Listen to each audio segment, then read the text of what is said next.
ঈদের দিন বড় আনন্দ, সবাই বাড়ি বাড়ি যায়, নাস্তা খায়, কত নতুন পোশাক। একটা যুবক কবরের কিনারায় দাঁড়ায় দাঁড়ায় কান্না করে, এরে যুবক, আজ আনন্দের দিন, কেন কাঁদো? বলে, গত বছর ঈদে আমার মা বাবার দোয়া নিয়ে আমি ঈদের নামাজ পড়েছি। এই ঈদে আমি যখন যাই নামাজটা কাঁধে নিয়ে মসজিদের দিকে রওনা, ঈদগাহে নামাজ আদায় করব, ঘর থেকে বেরোবার সময় তাকায় দেখি বাবার বিছানা খালি, বাবা নাই। মায়ের বিছানা খালি পড়ে আছে, মা নেই। বাবার জামাগুলো টানানো আছে। আজ আমার মাথায় কে হাত বুলাই দিবে?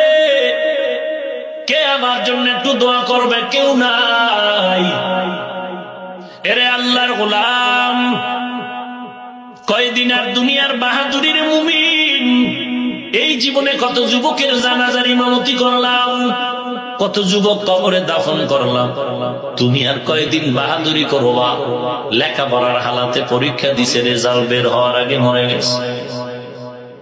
ওরে নবীর উম্মতের দলে দুনিয়া কিচ্ছু না। আল্লাহ বলেন সব মানুষ জাহান্নামে যাবে, 4 গুণ আলা মানুষ জান্নাতে যাবে। 1 নাম্বার গুণের নাম ঈমান, 2 নাম্বার গুণের নাম নেক আমল। শুধু ঈমানের উপরে সংক্ষিপ্ত কিছু কথা। ঈমান আরবি শব্দ, যার অর্থ হলো বিশ্বাস। বিশ্বাসের আরো একটা আরবি শব্দ আছে ইয়াকিন। ইয়াকিন মানেও বিশ্বাস। দোনোটার দরজা 3টা, স্তর 3টা। ঈমানের স্তর ইকরার বিল লিসান, তাসদীক বিল জানান, আমল বিল আরকান। ইয়াকিনের স্তর 3টা, ইলমুল ইয়াকিন, আইনুল ইয়াকিন, হাক্কুল ইয়াকিন। মুখে স্বীকার করা, অন্তরে বিশ্বাস করা, বাস্তবে প্রমাণ করে দেয়া। মুসলমান আমরা ঈমানের ইকরার